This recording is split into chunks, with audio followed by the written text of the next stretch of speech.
Hola a todos, bienvenidos a un nuevo episodio de Control Meet, el podcast donde entrevistamos a personas relacionadas con el mundo de la tecnología, directa o indirectamente. Y en este episodio tenemos a Manuel Rubio. Bienvenido, Manuel. Buenas.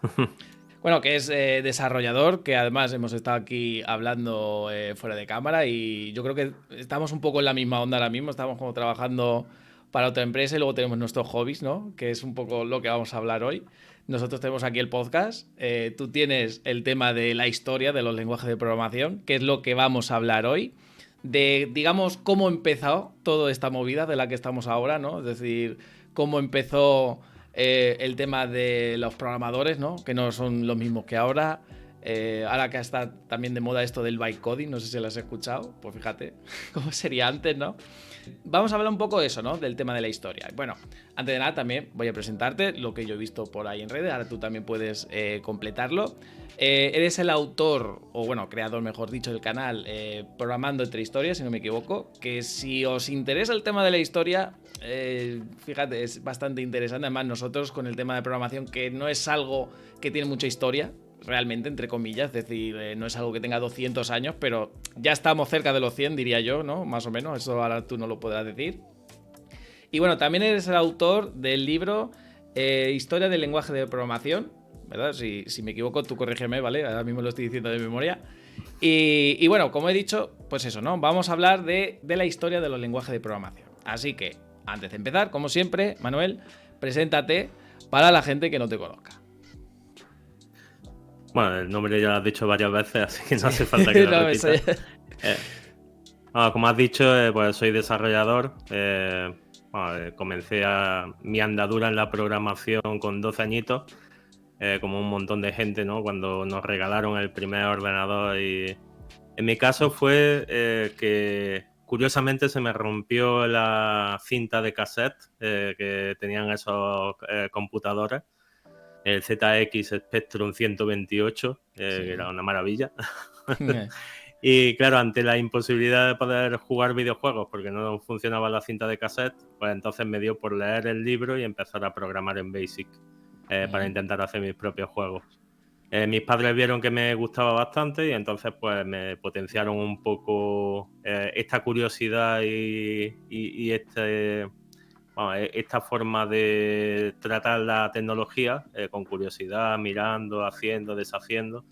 Y vamos, pronto pues llegó un 8088, que fue, vamos, de los más raros computadores que había en el mercado. Pues yo tuve prácticamente todos los más raros.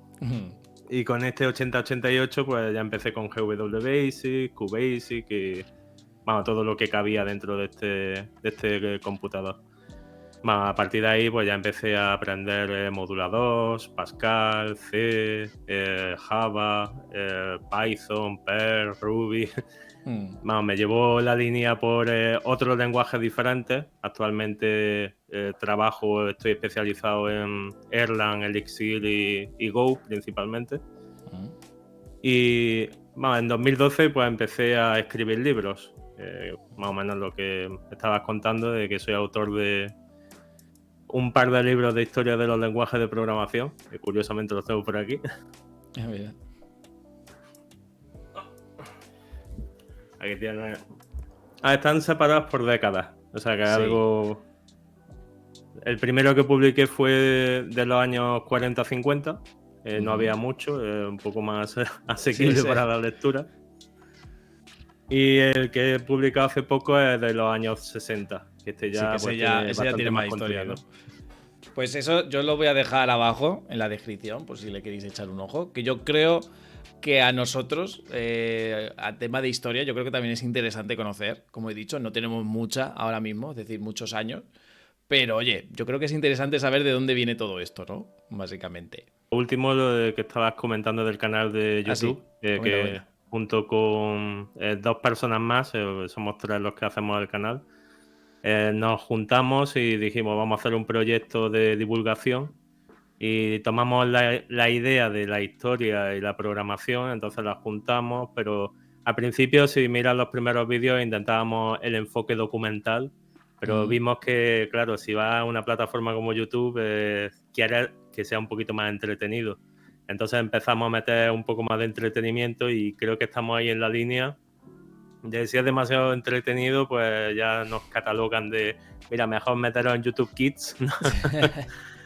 Y si no es tan entretenido, pues es demasiado serio, damos demasiados datos, ¿no? Que era lo que se quejaban al principio.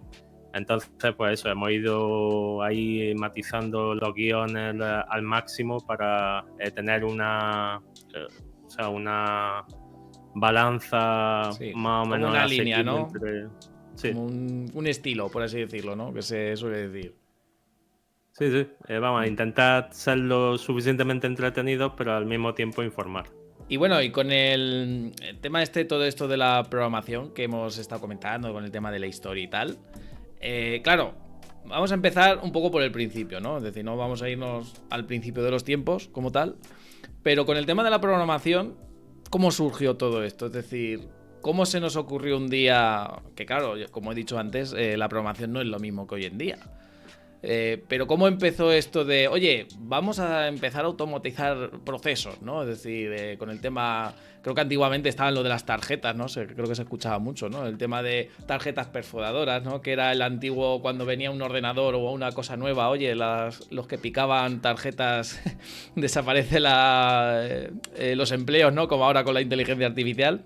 ¿Cómo surgió, digamos, todo esto? Bueno, si nos remontamos bien atrás, en 1870-1880, fue cuando IBM empezó a crear sus primeras calculadoras y con una idea, bueno, no sé exactamente cómo se le ocurrió en sí, pero tiene que estar ligado a lo que Charles Babbage y Ada Lovelace hicieron inicialmente, que fue fijarse en el telar de Jacquard, ¿no?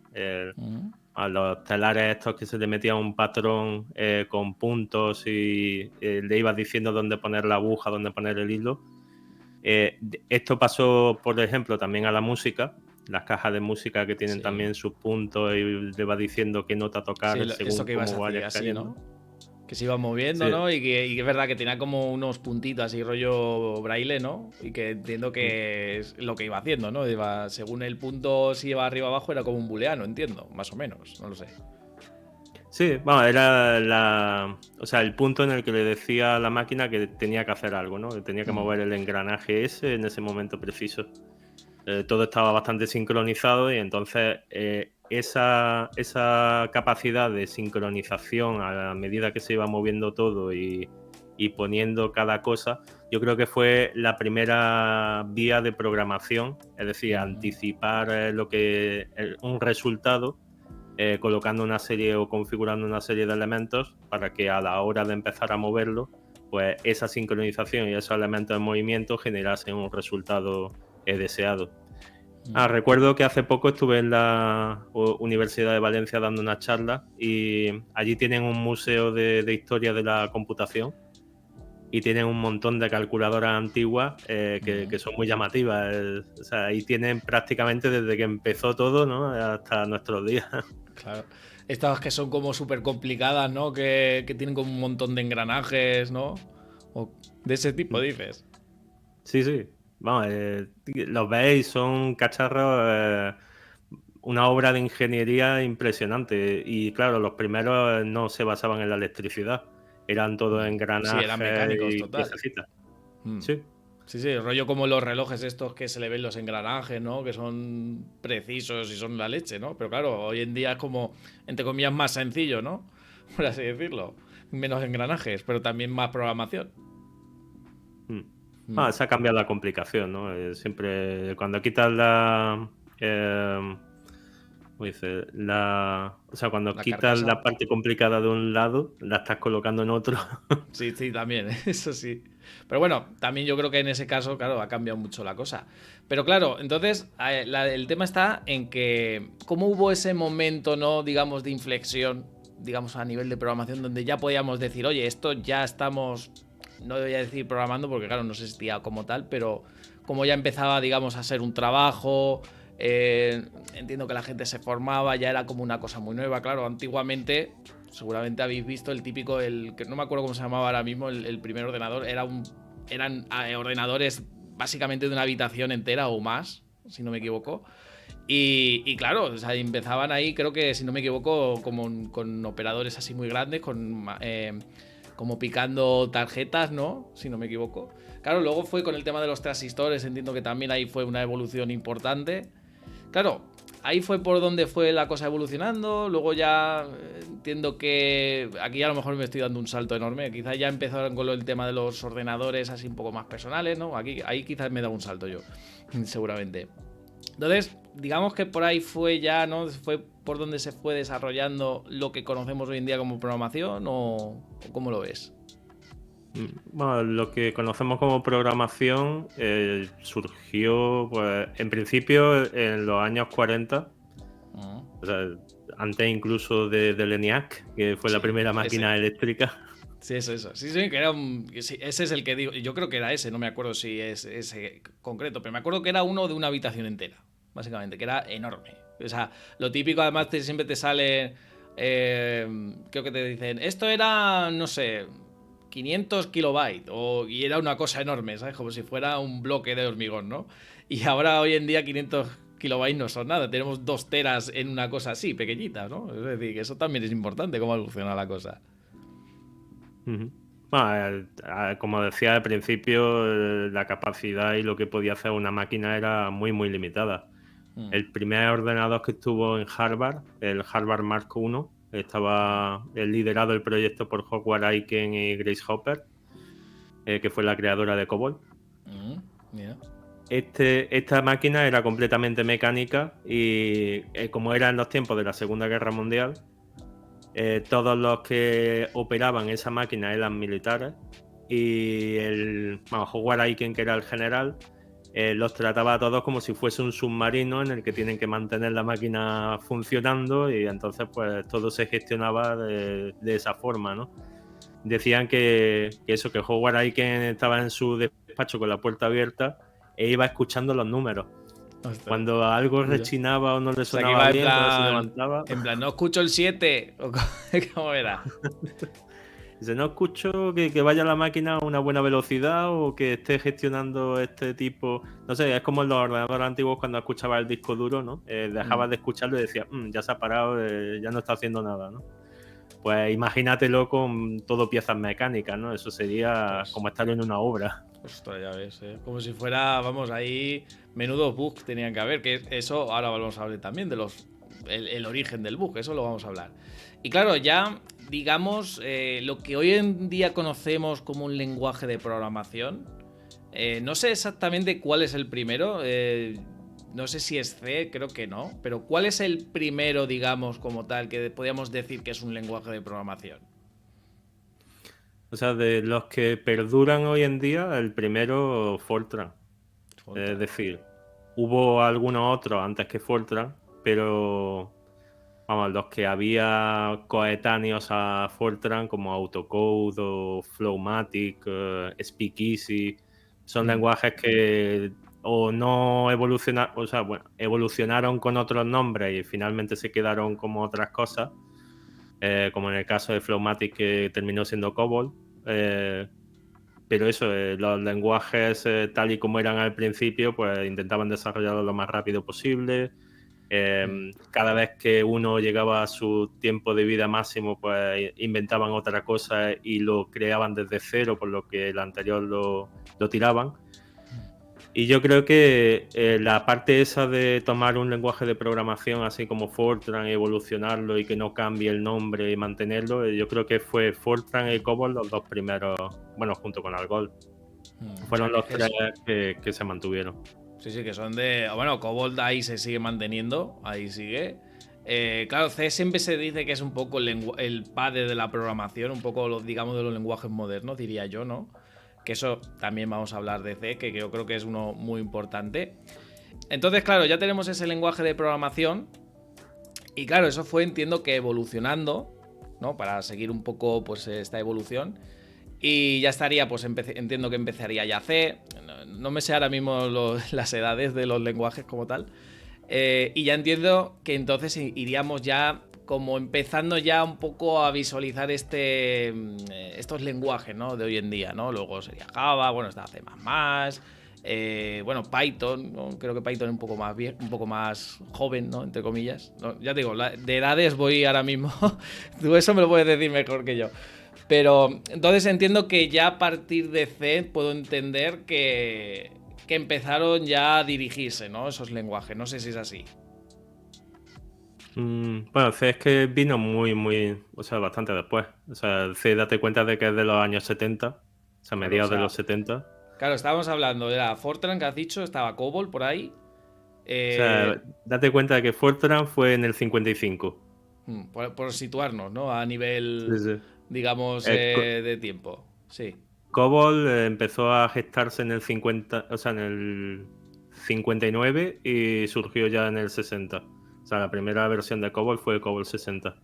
Ujú, Algol, que es considerado el padre de C, ujú, surgió en el 58 y tuvo su revisión en el 60, 68 y a partir de ahí pues ya desapareció un poco, ¿no?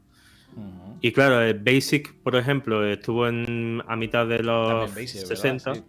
Mm. o sea que Basic sería 10 años más viejo que C. Imagínate.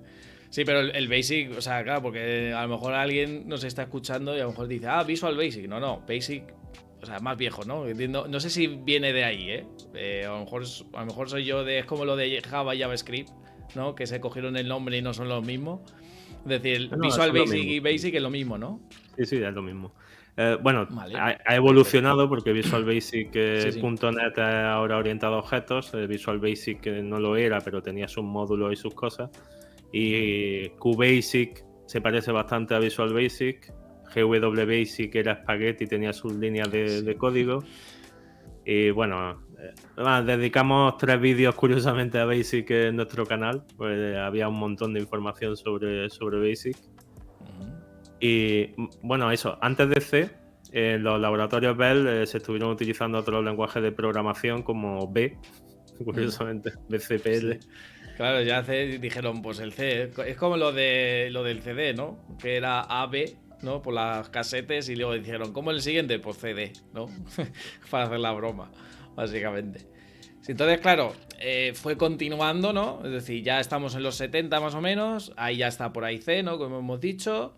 Y claro, luego cómo fue evolucionando, es decir, hubo un lenguaje que es que yo para mí creo que sería C, pero no lo sé, ya te digo, hablo desde el desconocimiento. Sería como un poco el que puso las bases, ¿no? De la programación hoy en día o hubo otro que no conocemos. Hombre, C se destacó porque en ese momento había muchos lenguajes que eran de alto nivel, Mm, como Basic y un montón de lenguajes que tenían una gestión de memoria y una serie de características que no eran, o sea, que no eran óptimos para trabajar con ellos a bajo nivel.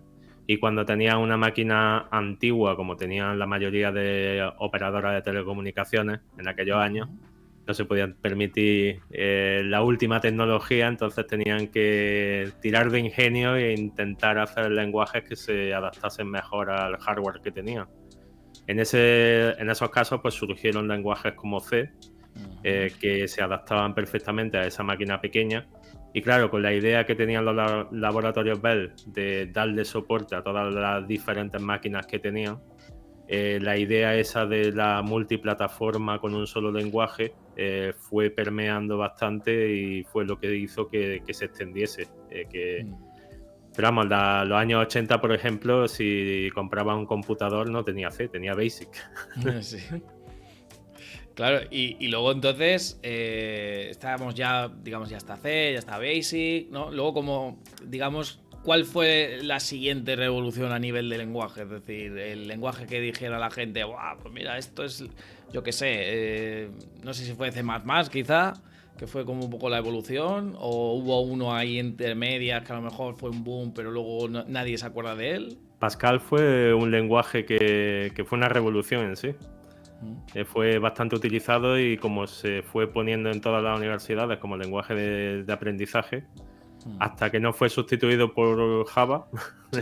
todas las personas estaban aprendiendo Pascal y bueno, eso declinó en que en el escritorio cuando salió Windows, pues todo el mundo se fuese hacia Delphi en lugar de Visual Basic. Sí, claro, que. Joder, es que esto ya es de años, ¿eh? Yo no he llegado, ya te digo, yo me acuerdo. Yo empecé con Java. O sea que.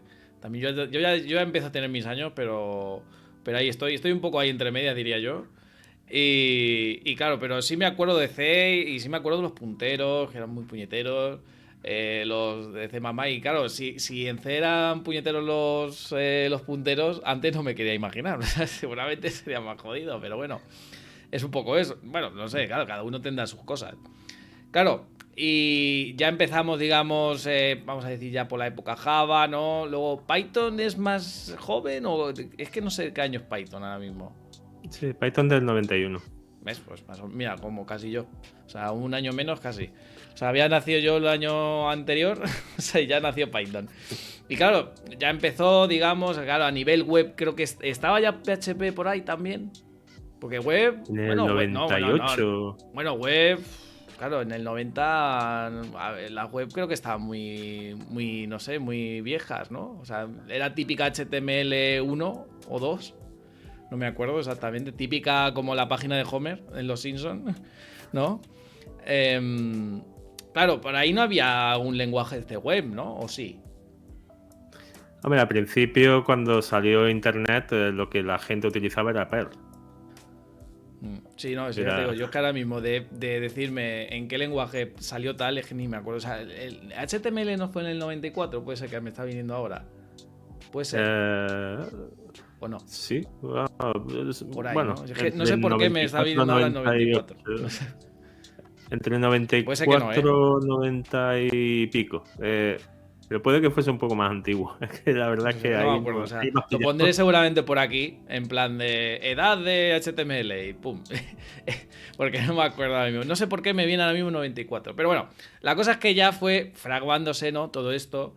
JavaScript, no me acuerdo si existía. También esto es curioso porque cuando estaba. Esto seguramente alguno lo habrá escuchado ya. Lo de por qué Java y JavaScript se parecen, ¿no? De nombre. Porque en principio Java era como el popular por esa época y JavaScript estaba empezando.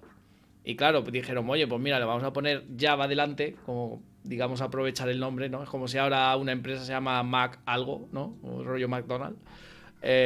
Y dijeron, oye, pues mira, le añadimos un script. Y claro, mucha gente decía, bueno, si yo sé Java, ¿no? Yo sé Java, pues también voy a saber JavaScript, ¿no? Entonces entiendo que tirarían de eso y al final, fíjate, se quedó la broma, ¿no? Digamos. Entonces, claro, ya por ahí fue empezando. Ya digo, ahí yo lo veo ya negro ahora mismo. O sea, yo negro de fecha, ¿no? La típica línea, ¿sabes? De temporal ahora mismo. Porque claro, primero fue a nivel web, hablo. No sé si sería HTML, no sé si sería JavaScript. Claro, entiendo que estaría antes HTML, ¿no? ¿O qué? ¿Estaría antes Sí, HTML y luego JavaScript? ¿O cómo? sí, sí, bueno, lo primero Más fue o el menos, ¿eh? HTML. Mm. Ujú. Claro, luego CSS entiendo que también, porque claro, las páginas antiguas eran feas y no tenían casi estilos y luego ya empezó con CSS. O sea, fíjate que al final es un poco todo eso, ¿no? El cómo ha ido evolucionando y cómo seguimos añadiendo cosas, ¿no? Y luego ya en web ahora estamos en el momento este de vamos a añadir 200 JavaScript. Bueno, ya no estamos en esa época ahora mismo, hablo de ahora, ¿no? De cuando había un framework de JavaScript al día. Ya creo que esa época ha pasado, ahora estamos con editores de IA. Pero bueno, que no es de lenguaje de programación, pero bueno, quiero decir que usamos básicamente con JavaScript o con cualquier lenguaje, digamos, un editor de IA. Vale, también vamos a hablar de una cosa también que me interesa, que es el tema de los programadores, ¿no? Porque claro, por ejemplo, los programadores no son los mismos, pues que, por ejemplo, tú y yo que trabajamos en alguna empresa, ¿no? Es decir, pues vamos, si hay que fichar, se ficha, pues programar, el editor, el IDE, tal, todas las cosas que hay hoy en día. Pero claro, antiguamente, sobre todo cuando esto empezó, pues claro, no era igual. Es decir, entiendo que el perfil del programador era totalmente diferente. ¿Cómo era, digamos, este programador antiguo, ¿no? Vamos a hablar de los primeros, ¿no? Los de picador de tarjetas, ¿no? Por así decirlo. Bueno, pues realmente la gente que se dedicaba a tarjetas como tal, creo que ninguno llegó a tener la categoría de programador. o por lo menos de informático o científico de la computación, que era como se llamaba antes la carrera. Creo que las tarjetas dejaron un poco de utilizarse en los 60 y claro, en los 60 surgieron las carreras de informática. Entonces estaban ahí casi como que los primeros informáticos surgieron cuando ya no había tarjeta. Claro, o sea, digamos que eso eran más, o sea, los de tarjetas eran como, yo qué sé, pues como antiguamente albañiles, ¿no? Digamos, o sea, eran más duro, más físico, entiendo, ¿no? No lo sé. Eran matemáticos, Más, sí. físicos. Sí, era más, algo más elitista, vamos a decir. Bueno, elitista, ¿no? ¿Qué quiero decir? Algo más alto nivel, ¿no? Y luego entiendo que, claro, ya empezaron, pues, por ejemplo, en los años 60, ¿no? Como tú dices, claro, fue cambiando la cosa. Es decir, aún también entiendo que también necesitaba alguien que programara. Claro, no había un foro de decir, oye, ¿esto cómo se hace en C? No, eso no existía. Es decir, era gente, además, tenía que tener muchas matemáticas aún por esa época, entiendo. Bueno, de hecho, como la informática al principio era solo para Sí. hacer cálculos matemáticos, Exacto. era la herramienta para las doctrinas de matemáticas, ciencias, bueno, física aplicada. Los primeros cálculos de John von Neumann, por ejemplo, que era físico y matemático, fueron para el proyecto Manhattan de medir a ver cómo los átomos afectaban a la radiación de los materiales que cuando se expandía la explosión de una bomba atómica. Mm, Mira. Claro, claro, eso al final era matemática pura y dura, que ahora haces una web o haces una landing page, pero claro, antiguamente no se usaba para eso, era para, digamos, otros fines, ¿no? En esa época, ¿no? Digamos. Mucho después, o sea, los primeros programas que se hicieron para tratamiento de líneas de, o sea, texto como tal, vino bastante después, sobre los años 60, finales de los 50, principios de los 60, fue cuando empezaron ya a pensar en la computación como hacer otras cosas basadas en texto y simbólico en lugar de solo matemáticas. O sea, ya fueron empezando a meter otros elementos, ¿no? Por ejemplo, o sea, ahí se podía decir que ya empezaron a meter cadenas, ¿no? Porque no sé si antiguamente se metían cadenas, era todo números, ¿no? Digamos, es decir, pues vamos a meter una cadenita o vamos a hacer esto, ¿no? Es decir, entiendo que al final esto iría evolucionando de forma de, oye, vamos a hacerlo más cómodo, pues también para nosotros, ¿no? Es decir, no tengamos que estar aquí haciendo para quizá hacer 4 sumas, pues la vida de operaciones o operaciones matemáticas o lo que sea, y que sea mucho más sencillo, entiendo, para nosotros, ¿no? No sé. A lo mejor aquí yo estoy aquí suponiendo demasiado, diría yo. Yo creo en este podcast. Yo de historia no tengo ni idea, básicamente. Bueno, de hecho, bueno, Kathleen Booth, que estaba trabajando en una universidad, creo que era el Birkbeck College de Reino Unido, trabajaba con su marido haciendo estudios de cristalografía. Es un nombre bastante complicado. Sí. Pues para medir lo que es la cristalización de ciertos materiales y demás, quisieron utilizar máquinas. Era una pareja que le gustaba mucho la tecnología y convencieron a la universidad para que comprase las máquinas. El marido Andrew Booth se encargaba del montaje vamos, porque en aquellos tiempos era casi como comprarte un ordenador por piezas. Sí, que claro, eso era como en su día en el coche también, ¿no? Es decir, que no era fácil, entiendo. Es decir, Sí. que era algo muy limitado a cierta gente, entiendo. O sea, muy a nivel científico, ¿no? Por ejemplo. Sí, sí, vamos, era casi al nivel de comprar el libro donde vienen las instrucciones para montarte el computador y que te vayan llegando las piezas e ir teniendo que soldar los cables y ponerle las placas cada una en el sitio correcto. Y una vez montado todo, pues ya tienes el computador.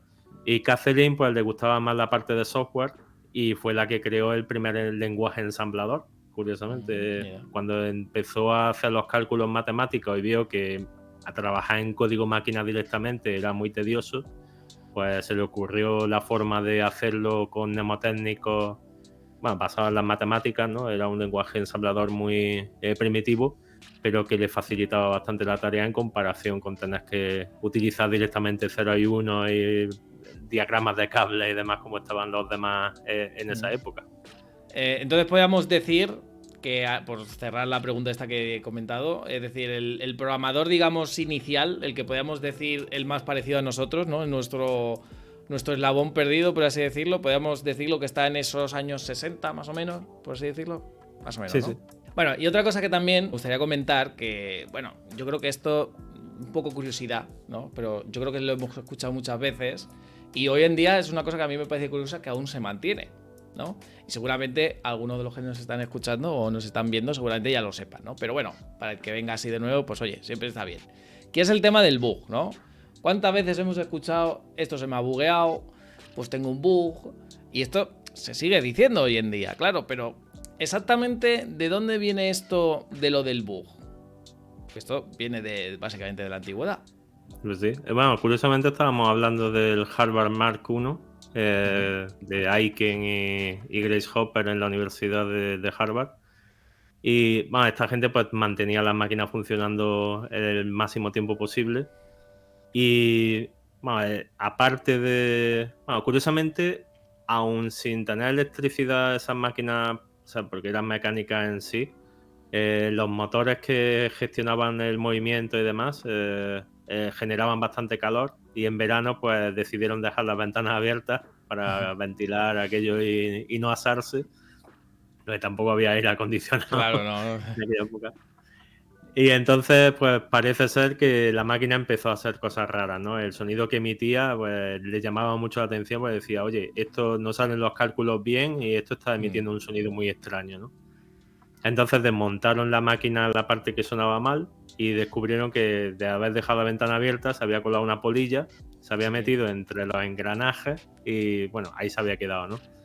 Entonces a Grace Hopper le hizo bastante gracia y cogió el bichito y haciendo alusión a lo que se decía ya en ingeniería electrónica, porque parece ser que el primero que lo utilizó fue Thomas Edison o algunos ingenieros electrónicos, dijo de, bueno, hemos tenido un bug y cogió en la ficha de donde ponían los fallos de la máquina que se sucedían cada día, pues pegó con celo directamente en esa página el bicho y ahí se quedó.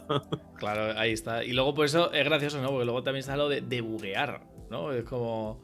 Es decir, como la broma se ha continuado, ¿no? Es decir, vamos a buscar el bug, ¿no? Vamos a buscar al bicho, ¿no? Básicamente. Yo creo que es una cosa muy curiosa y que aún a mí me sorprende de que se mantenga. No sé si conoces alguna palabra más, digamos, que se haya mantenido a lo largo de la historia.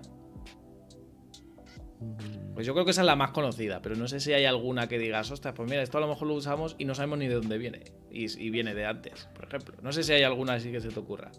La palabra de computador, pues bueno, es fácil, ¿no? Pues el nombre lo dice, ¿no? Que computa, que realiza un cálculo.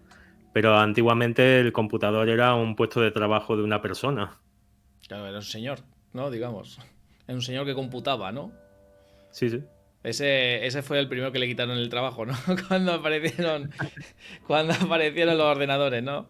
Me van a quitar el trabajo, ¿no? Como ahora con la IA, básicamente. Bueno, en verdad, es decir, por ejemplo, en Estados Unidos el Colegio Moore de Matemáticas daba muchas licenciaturas y terminaba contratando a muchos de esos matemáticos como computadores humanos en Claro. sitios donde se hacían nóminas, se hacían cálculos astronómicos, o sea, se requerían un montón de cálculos y la única forma que había era pues, que alguien rellenase una página con todos los cálculos que se necesitaban, los mandase a la planta de cómputo y después recibiese al día siguiente o una semana después, dependiendo de la dificultad de la hoja, todas las soluciones.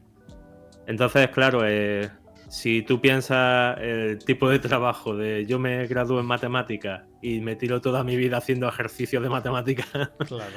pues claro, a ti te llega una hoja diaria y tienes que ir resolviendo problemas matemáticos y Claro, así después la salían, entrega y ¿no? te dan otra. Salían con la cabeza, vamos, digamos vamos, como si hubieran hecho día de piernas, ¿no? Básicamente, o sea, estarían con la cabeza echándole humo, ¿no? Como has dicho antes, básicamente. Bueno, el cambio que hubo es toda esta gente que estaba como computadores Sí. evolucionaron a programadores que eran los que cambiaban los cables y los circuitos dependiendo del problema matemático que les hubiesen mandado. Entonces ya no era resolver el problema matemático, sino hallar una configuración en la máquina para resolver ese problema y obtener todos los resultados. Sí, o sea, digamos que fue como evolucionando, ya no solo, digamos, el pensarlo, ¿no? Digamos, cómo desarrollarlo, ¿no?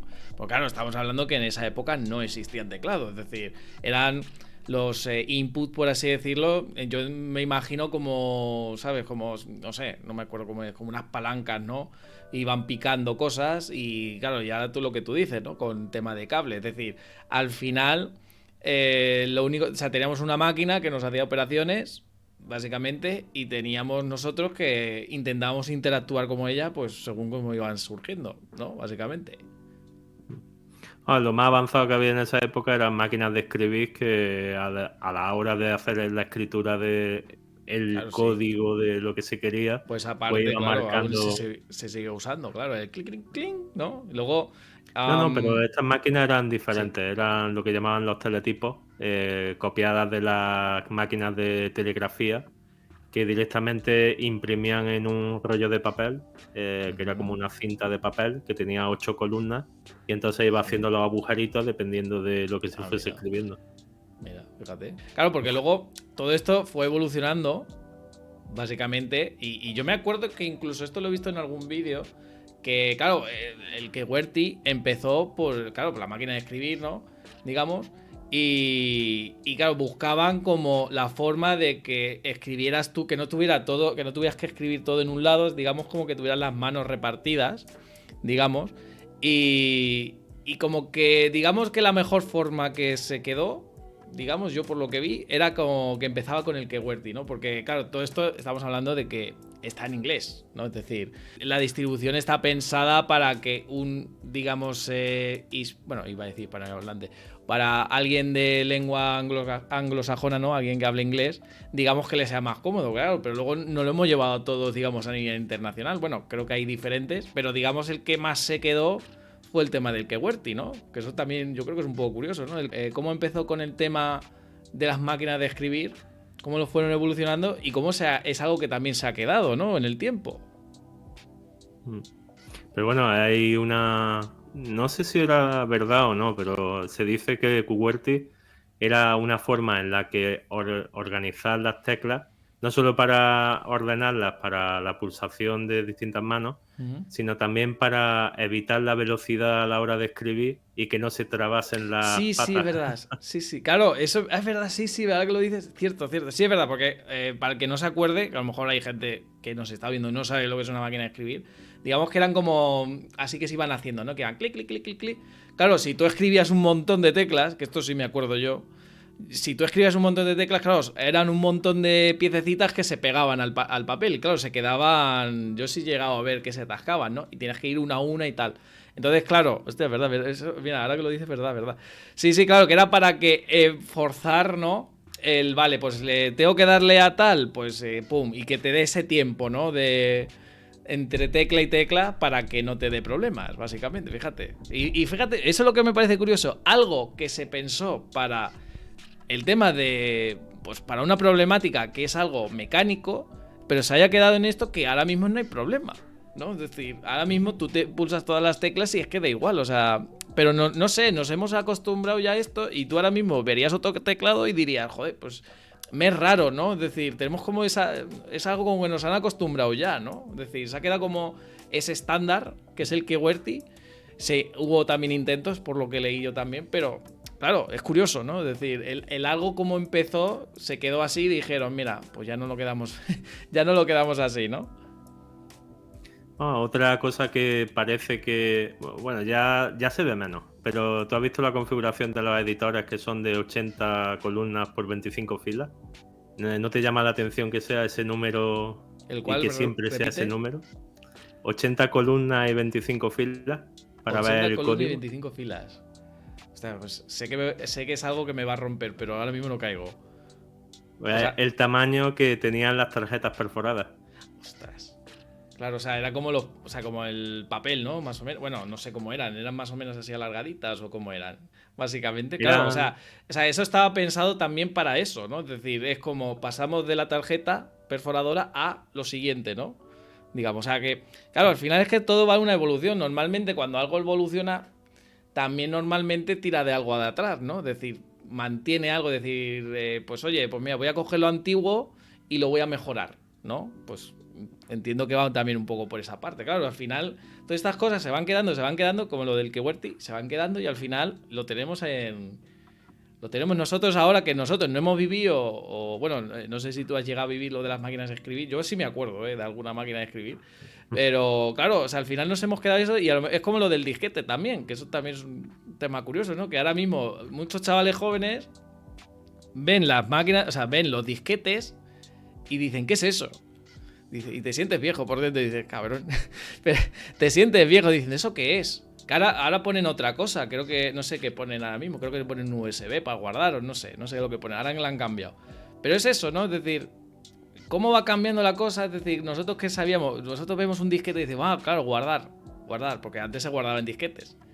Pero ahora, claro, cómo va cambiando todo, igual que el teléfono, igual que, pues ahora ya no es un teléfono así de estos típicos así, ahora es un tipo iPhone, ¿no? Es decir, bueno, tipo iPhone, tipo smartphone. Claro, cómo va cambiando todo, ¿no? Eso también, a mí es una cosa que me parece curiosa, cómo va evolucionando las cosas, sobre todo en lo nuestro, y joder, y que se va manteniendo, ¿no? Es decir, este tipo de cosas. Bueno, hay cosas que van cambiando, como esto de que digo del disquete, que ya hay gente que no sabe ni lo que es, pero que aún así no han visto un disquete y saben qué guardar. Es decir, se ha quedado ya vale, han asociado un disquete a guardar, ¿no? A guardar un progreso o lo que sea, o incluso en videojuegos también, por ejemplo, básicamente. bueno, hay gente que lo ve y no sabe lo que es, como bien Sí. dices, y está por ahí, por internet, recuerdo a alguien que dijo que había rescatado un disquete de sus cosas antiguas, lo había dejado sobre la mesa, y llegó su hijo y dice, anda, hay impreso en 3D el icono de guardado. Ah, claro, este es verdad, sí, sí, lo vi. Ostras, dice, ostras. Ahí el padre se tenía que sentir viejo. Dice, oh, me has dado en en lo más profundo. Claro, es verdad, claro, esa gente. Es que es eso, o sea. Son gente que no han visto nunca un disquete. Y que tú ahora mismo le dices, oye, mira, tenías que meter. No me acuerdo, tipo Encarta, ¿no? En su año de la Encarta. Tenías que meter a lo mejor 7 disquetes o 8, o no me acuerdo, yo creo que incluso eran paquetes. O sea, inserte el disquete número 57, cosas así. O sea, o para cuando estabas antes los juegos, o sea, es que era una locura lo de los disquetes. Y cómo ha ido evolucionando también, pero es curioso. Básicamente, el cómo se van manteniendo, ¿no? O se van. Cómo va evolucionando. Y que ahora nos parece una chorrada, ¿no? Eso ahora mismo dices, oye, tienes que meter 57 USBs, por ejemplo. Nos parecería una locura, básicamente.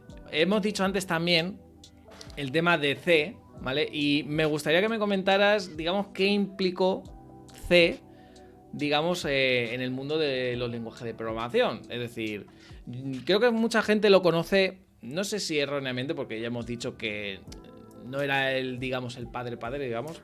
Incluso tiene un abuelo, que no lo sabíamos. Digamos que se le conoce mucho como el padre de los lenguajes de programación, ¿no? El cómo empezó los lenguajes de programación. ¿Qué hizo C por los lenguajes de programación futuros? Hombre, teniendo en cuenta de que hasta esa fecha todos los lenguajes de programación, bueno, salvo Fortran y quizás COBOL, pero vamos, quitando un poco aparte esos dos, todos los lenguajes de programación habían surgido para o enseñar o ser, o sea, cubrir un hueco muy específico, pero de una forma, eh, o sea, para el campo de investigación o cosas así. Por ejemplo, Lisp surgió también en los 50, finales de los 50, principios de los 60. Y claro, son lenguajes que están pensados con o sea, con unas capacidades específicas para alejar a la gente de la programación. O sea, de la programación, no. Alejar a la gente de la parte interna del hardware, pero aún así intentar lo máximo posible que no sea, o sea, que no pierda rendimiento. Porque la mayoría de programadores, cuando surgió Fortran, preferían utilizar directamente código máquina o incluso algunos ensambladores en lugar de utilizar lenguaje de programación, porque decían directamente que el lenguaje de programación le quitaban ciclos de máquina y eso era muy preciado en aquellos tiempos. Es decir, que una máquina utilizase 20 ciclos de más era un coste bastante alto en utilización de la máquina. Entonces Fortran fue el primero que desafió el tema del rendimiento. Fue el primer lenguaje que tardó 2 años en desarrollarse porque querían que todo lo que se escribiese fuese lo más cercano y lo mejor al lenguaje, a los lenguajes ensambladores que había en ese momento. Pero claro, estaba orientado a los cálculos matemáticos. Entonces, para su nicho estaba perfecto. Pero para otros nichos donde no se necesitaba ese tipo de computación específica, pues salía un poco de sus casos de uso. En este caso, los laboratorios Bell son una de las empresas donde empezó a utilizarse la informática. Pero vamos, como decía, el problema de las telecomunicaciones o las empresas de telecomunicaciones es que salvo las que son enormes o enormes que las hay en cada uno de los países, el resto de las empresas de telecomunicaciones de los países suelen ser muy pequeñitas, tienen muy pocos recursos y terminan comprando incluso de segunda mano ordenadores que ya nadie quiere y los ponen en su infraestructura e intentan sacarle partido. Entonces lo que sí tenían los laboratorios Bell es que habían contratado a gente muy capaz, en este caso, por ejemplo, Ken Thompson, que fue el padre del lenguaje B, Dennis Ritchie, que en ese caso fue quien ayudó a Ken Thompson y crearon junto con Brian Kernighan el lenguaje C. Y claro, con estas personas que le daban tantas vueltas a las cosas y tenían que lucir su ingenio para aprovechar cada ciclo de máquina, pues llegaron a un punto en el que querían un lenguaje que fuese agradable de escribir para ellos y que al mismo tiempo tuviese las capacidades para no tener que utilizar ensamblador. Que siempre como dibujaban al lenguaje C entre un lenguaje de nivel medio entre ensamblador y los lenguajes de alto nivel. Y claro, los lenguajes de alto nivel en aquellos años eran todos los demás. O sea, de cualquier lenguaje que estuviese en los años 70, 60 y anterior era considerado de alto nivel o lenguaje ensamblador, no había término medio. Entonces el lenguaje C surgió ahí como un lenguaje que era amigable para los que tenían máquinas que eran poco potentes, que era bastante fácil de aprender, que le daba la potencia suficiente para programar lo que necesitaban con muy pocas líneas de código y tenía unas características que poco a poco pues iban cubriendo porque todos los del laboratorio Bell, los laboratorios Bell iban proporcionando nuevas características, lo iban nutriendo y lo iban evolucionando.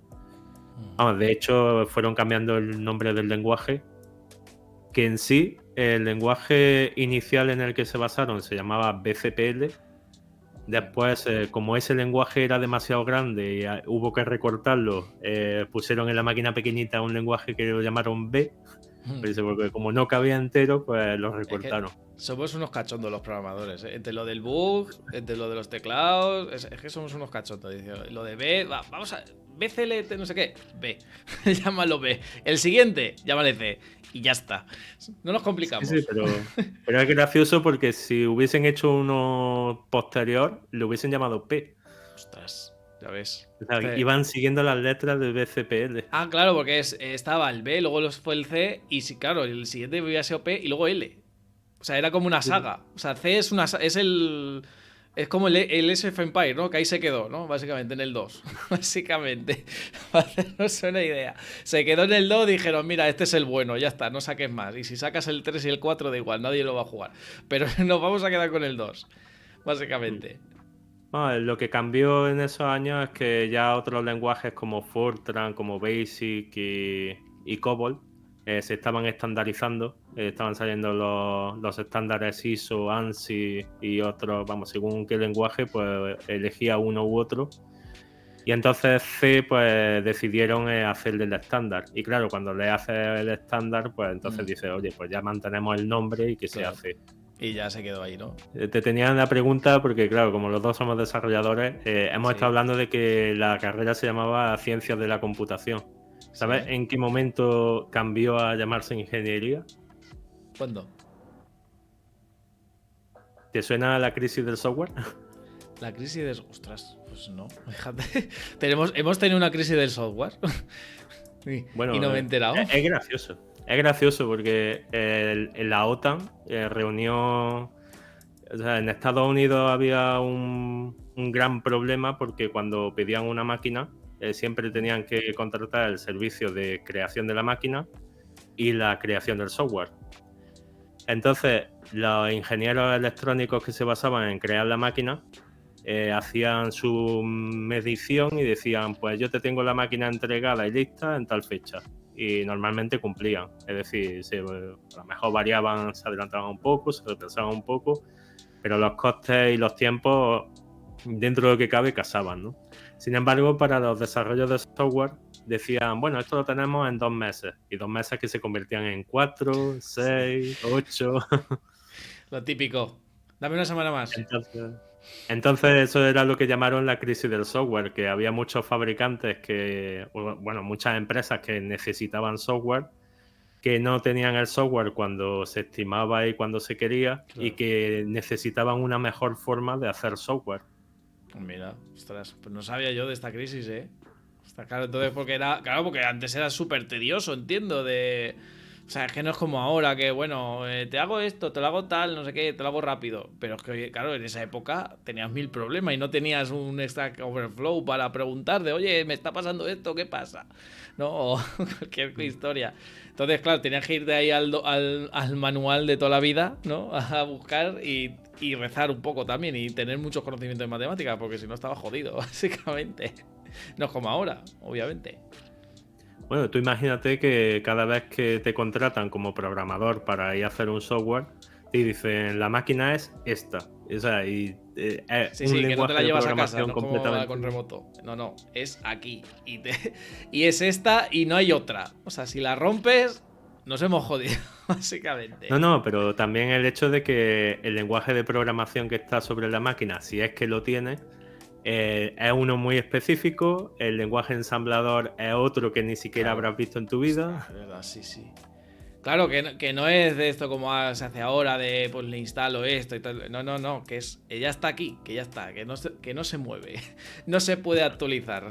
Bueno, si se actualiza ya no sé cómo, pero claro, que era algo muy establecido que había que hacerlo de una forma muy concreta, básicamente. Sí, era básicamente si tú habías trabajado durante bastantes años con por ejemplo, el IBM System 360, que era bastante común. Ujú. De repente te contrataban y decían, oye, pero nosotros tenemos un Data Micron o un TRS tal, o sea, otra máquina completamente diferente de otro fabricante diferente. Ya la arquitectura era completamente diferente, el lenguaje de programación seguramente lo tendrías que implementar tú también. Qué Con locura. todo, bueno, sistemas operativos empezaron a surgir en los 60, o Sí, sea eso, que es que esa es sí. otra, que es que no había sistema operativo. O sea, que es que fue una locura todo, básicamente.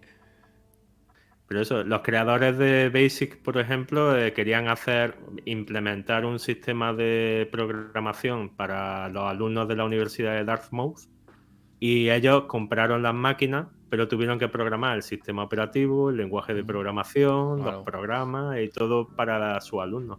Joder, casi nada, ¿eh? O sea, no como ahora que te lo dan todo hecho y ya es como tenemos esa necesidad de no, es que no tengo nada. Coño, si tienes todo, está todo hecho, es que ya está todo hecho y allí no había nada. Además, me acuerdo, no sé quién fue uno así de los, digamos, uno de los creadores de un lenguaje de programación, no me acuerdo de cuál, decía, es que ahora la programación ya no es divertida, dice, porque antes nosotros teníamos que hacerlo todo, ¿no? Y ahora es como ya está todo hecho, realmente, sí. A ver, sí, ¿no? Es decir, está bien que hagas algo nuevo, que yo creo que también es bonito, es decir, porque ya todo está hecho de rehecho, ¿no? Digamos, siempre hay una base detrás, aunque nosotros, es decir, cuando tú programas en, yo que sé, en Java, ya es algo que han hecho detrás. Es decir, tú no te estás inventando Java como tal, pero bueno, también es cómodo. Es decir, no es como lo que tú dices, ¿no? Si no tendríamos otra crisis de estas del software, que si no, no estamos para crisilla, básicamente. Pues la crisis del software precisamente en el 68 fue Dijkstra, Bauer y otros grandes programadores, grandes mentes europeos que fueron invitados por los estadounidenses para intentar resolverle el problema. Y bueno, no sé si realmente lo podemos considerar una solución, ¿no? Porque instauraron la ingeniería del software y el método en cascada para la programación. ¿Verdad? Fíjate. Por eso es que al final todo va teniendo su porqué, ¿no? Es decir, tenemos muchas palabras en inglés o muchas palabras en programación y no sabemos de dónde viene, ¿no? Pues claro, de ingeniería, ¿no? Como tú dices, antes, ¿cómo era? ¿Era de ingeniería del principio? No. O sea, es decir, es que todo evoluciona y eso es lo que me encanta de estas cosas, básicamente. Hemos hablado de COBOL, ¿vale? Que COBOL podríamos decir que es nuestro, no sé, podemos decir nuestro eslabón perdido también, porque aún así, es una cosa que a mí me parece curiosa, aún así se sigue usando, ¿verdad? Es decir, no sé si esto es verdad o es un mito, pero hay gente que sigue programando en COBOL. Estamos hablando, has dicho antes que, si no recuerdo mal, ¿era del 55? COBOL del 60. COBOL? 60. O sea, estamos hablando un senior COBOL, por así decirlo. Es decir, que eso, por cierto, quiero hablar con alguien de COBOL aquí para el canal. Claro, es que estamos hablando que lleva ya, o sea, estamos hablando 40, o sea, 60 años prácticamente. 60 años y obviamente, claro, no está tan extendido como otros, pero es que sigue existiendo.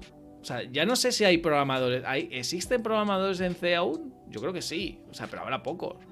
Pero siguen existiendo y eso es una cosa que a mí me flipa. Es decir, ¿por qué COBOL ha sobrevivido hasta ahora? ¿Por qué? Pues hay una historia muy graciosa de que, no sé si sabes que hay un proyecto para intentar convertir todo el código de COBOL a otros lenguajes como Java.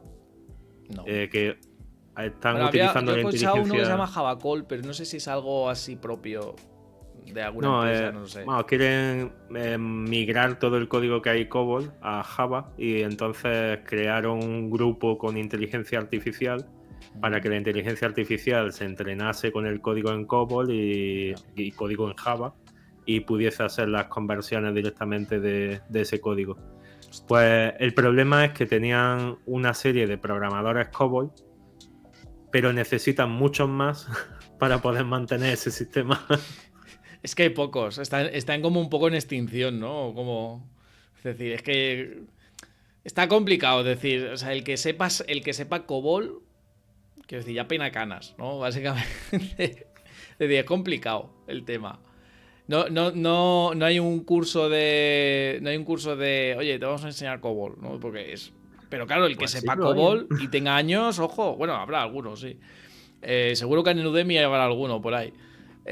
Claro, el que sepa COBOL y tenga años de experiencia, ese tiene que ser, vamos, un top. Es decir, porque es que no hay nadie. No hay nadie que siga con COBOL. Es decir, yo por lo que he escuchado, que esto también es una cosa que quiero hablar, no sé si se sigue usando para bancos, que creo que es una cosa que se escucha mucho. Es decir, que son sistemas de cuando se hizo en su día el tema del sistema bancario y tal, que sigue existiendo, o sea, sigue manteniéndose en COBOL.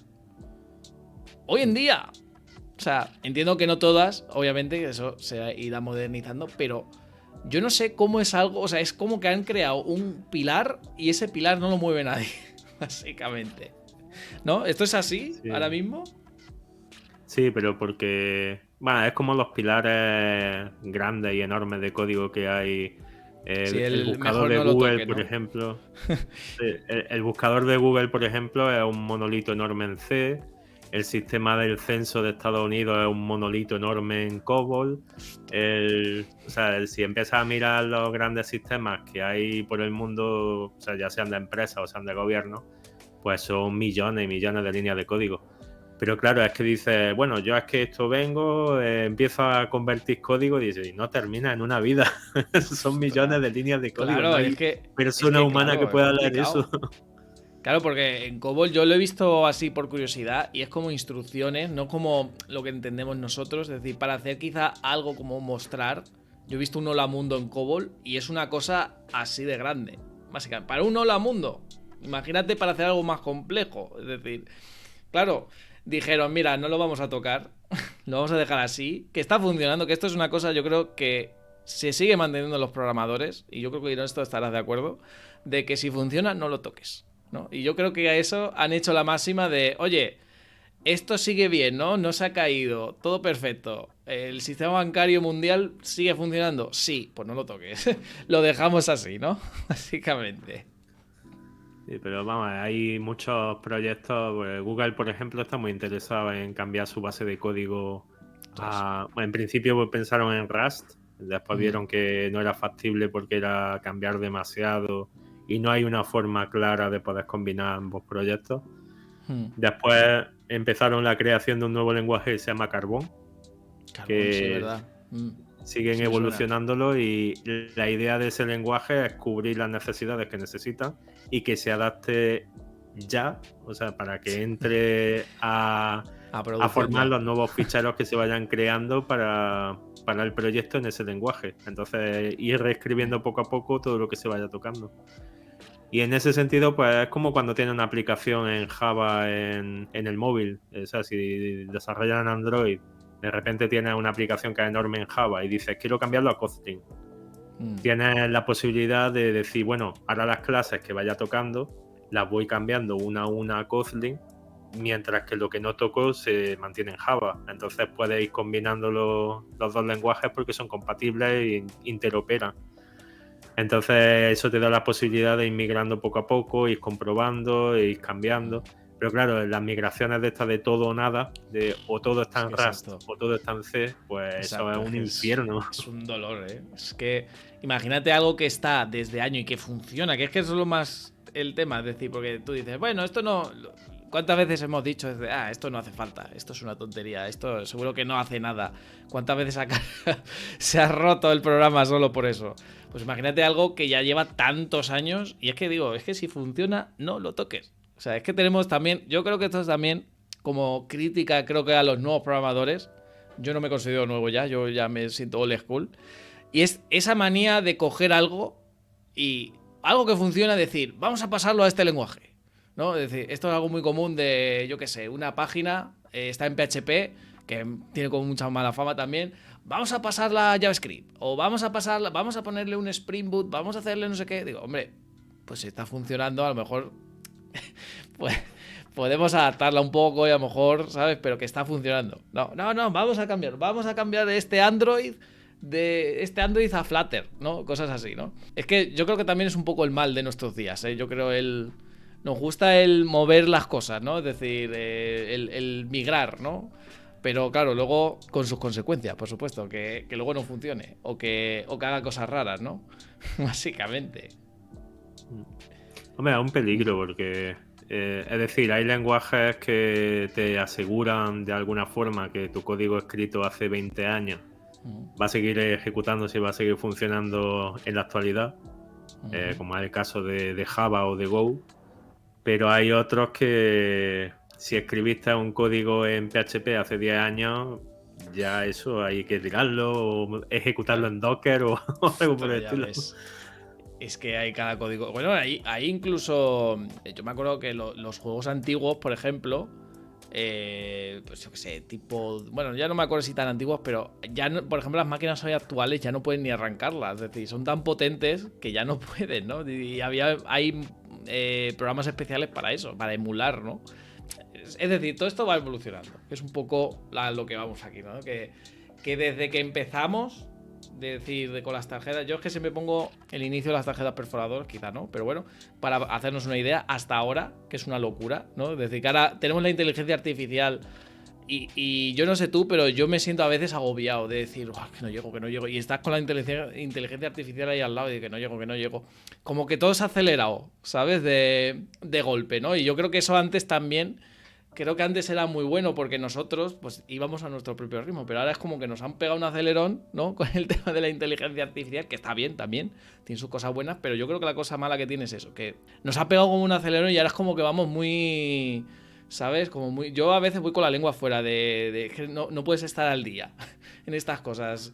Vas al baño, te tomas un vaso de agua, vuelves y ha cambiado esto. Digo, pero bueno, ya salió el DeepSeek, me cago en la leche, que no me da cuenta. Claro, es que... Y hablando de esto de inteligencias artificiales, una cosa que también, además esto también lo he visto en tu libro, es el tema de Libs, ¿no? Que también es otro lenguaje como tal. Y he visto que, así por curiosidad, he visto que tiene como conexión con el tema de la inteligencia artificial hoy en día. Es decir, ¿qué relación tiene exactamente Libs con la IA actualmente? Bueno, el creador John McCarthy fue el que acuñó el término de inteligencia artificial.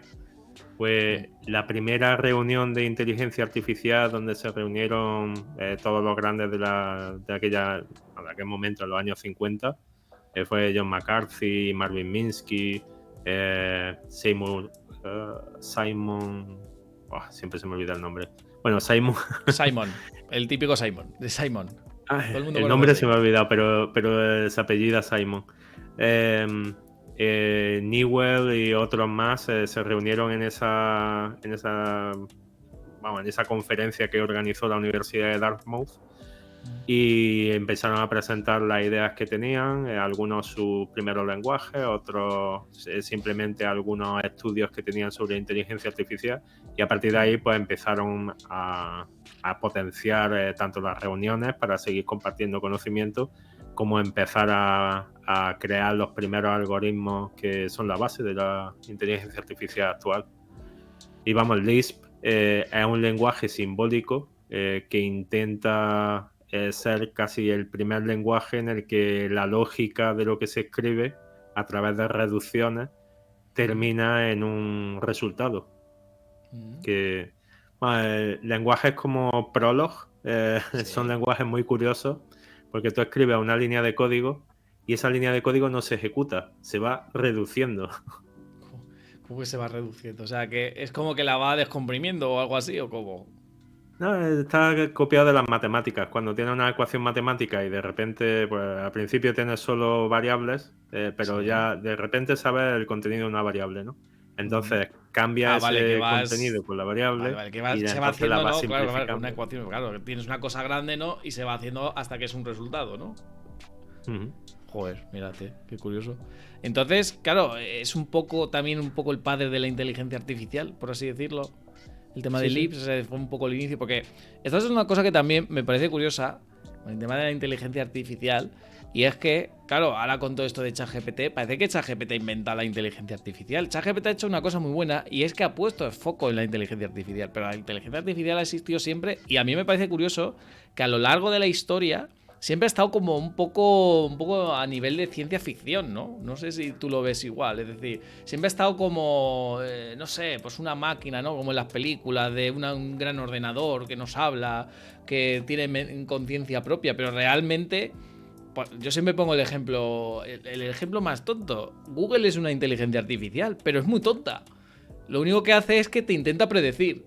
Por ejemplo, tú escribes bocadillos y te pone algo, ¿no? Te pone ahí como resultados, como, vale, quieres decir bocadillos cerca de mí, bocadillos de chope, no sé. Es decir, al final es algo muy tonto, pero es una inteligencia, es decir, intenta adivinarte, es decir, no tiene que ser como el ChatGPT que te lo genera ahora todo, que es un poco como nosotros nos lo imaginábamos al final, pero claro, la inteligencia artificial lleva existiendo durante muchos años, básicamente. Y eso es una cosa que también, por eso digo que ChatGPT lo que ha hecho es ponerlo en el foco, que parece que desde 2020 no existe otra cosa, ¿no? Parece que ha salido ¡puf! ¿Sabes? Ha salido inteligencia artificial y nadie ha inventado, nadie ha dicho nada de la inteligencia artificial hasta ese año, ¿no? Básicamente. Eso yo creo que también es curioso, ¿no? ¿Cómo lo ves? Bueno, leí un artículo en el que decía que los lenguajes, o sea, los modelos de lenguaje enormes, ¿no? Que son lo que se basa ChatGPT y esto, es un desarrollo que se empezó en estudios y demás en los años 80. Y ya tiene su añito. Lo que pasa Imagínate, los años es que 80, ¿eh? claro, tú Claro, pero eso se imagínate fue. Claro, eso intentar fue. ejecutar en una máquina de los años 80 algo que requiere una tarjeta gráfica con GPUs y todo lo que Ostras, requiere hoy en día. Serían años y años de intentar que te responda una frase. ostras, ya ves. Es que claro, es que cómo ha evolucionado todo esto. Y ahora ¿para qué lo usamos? Para chorradas, ¿no? Yo qué sé, le pones. Yo el nombre de mi gata lo usé con ChatGPT, o sea, o sea, este tipo de cosas, ¿no? Es decir, y ahora le ponemos un montón de chorrada de cómo se dice esto en tal, ¿no? Que es lo que hacemos con Google también, es decir, la tontería sigue igual. Es decir, ha cambiado la tecnología, pero la tontería sigue igual. Eso sí es verdad. Una cosa más, antes de terminar, Manuel, que bueno, esto quizás lo he podido meter un poquito entre medias, pero oye, es una cosa que también se me ocurrió y que también es curioso. Es decir, hemos hablado, ¿no?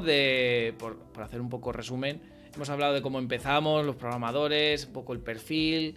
Pero claro, hubo un momento, y a esto también yo lo estuve un poco sopesando en casa.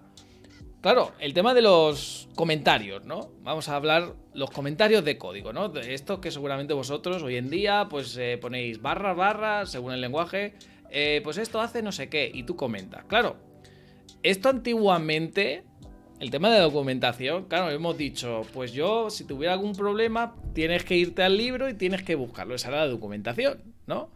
Claro, el tema de poner esos comentarios en el código, eso hubo un momento donde alguien dijo, tate, en vez de escribirlo en un libro o por ahí perdido de la vida, ¿y si lo ponemos en el código?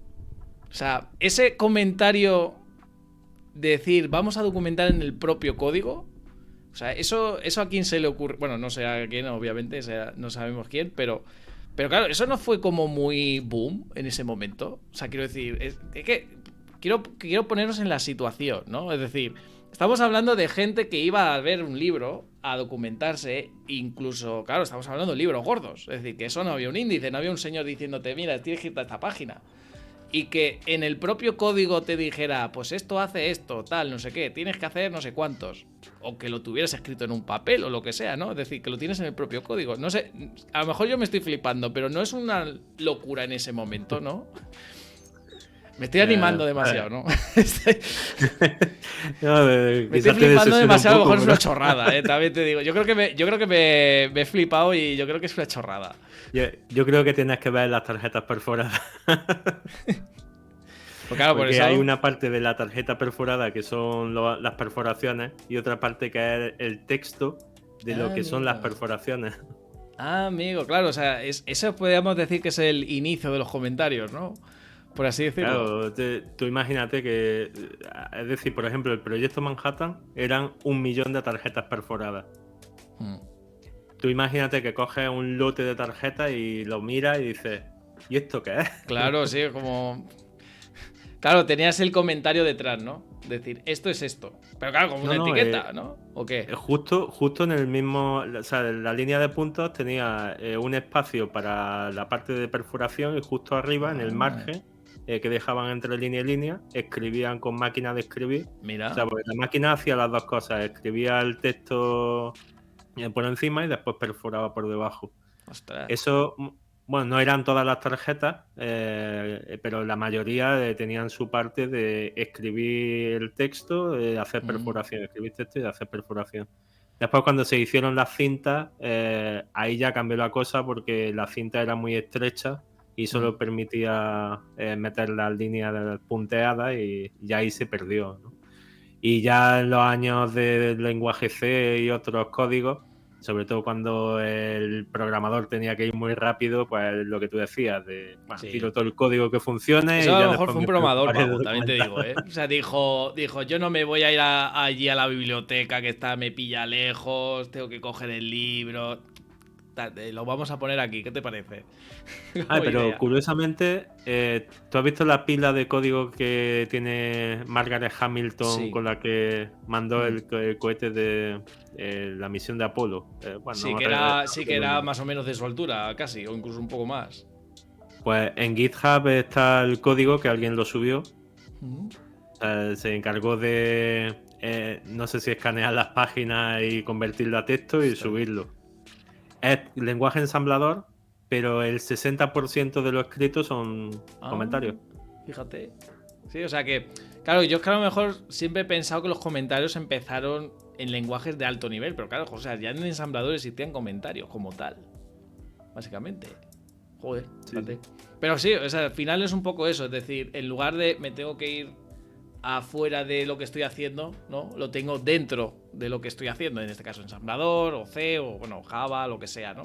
Entonces, claro, eso que a mí es una cosa, no sé, yo creo que me flipa mucho con estos dos comentarios, pero oye, yo lo dejo ahí para que lo penséis, para que ¿sabes? Que lo asimiléis, ¿no? Básicamente, el tema comentario, ¿no? ¿Cómo lo hacían antes? Básicamente. Pero bueno, ya nos lo han comentado. Bueno, pues Manuel, lo vamos a dejar aquí.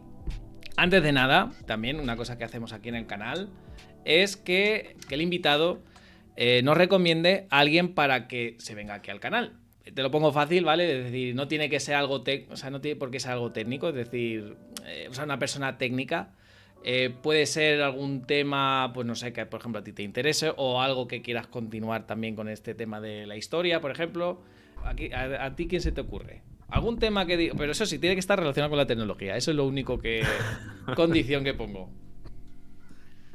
Bueno, yo creo que una persona bastante interesante es Héctor Patricio de Dojo MX. Vale. Y bueno, si quieres otra recomendación, Camilo Chacón, que está ahora mismo investigando sobre los... siempre se me equivoco con esto. Modelos de lenguaje enormes. O sea, los LLM. Ahora mismo está haciendo una investigación en su tesis doctoral y está ayudando a otras investigaciones universitarias con estos temas. Y vamos, está muy puesto y te puede dar mucha información sobre inteligencia artificial. Bueno, pues mira, sí, así además seguimos un poco la historia, ¿no? Es decir, ahora estamos en el momento de inteligencia artificial, que veremos lo que dure, pero yo creo que va para largo, básicamente. O sea, lo vamos a tener años. Lo vamos a dejar aquí. Como he dicho, Manuel, muchas gracias por pasarte. Muchas gracias por invitarme. Nada, hombre. Y a los que nos habéis estado escuchando, pues muchas gracias. Y a los que no habéis estado viendo, también muchas gracias, que hemos dado buena turra, como siempre digo. Así que nada, lo vamos a dejar aquí y nos vemos en el siguiente episodio. Adiós.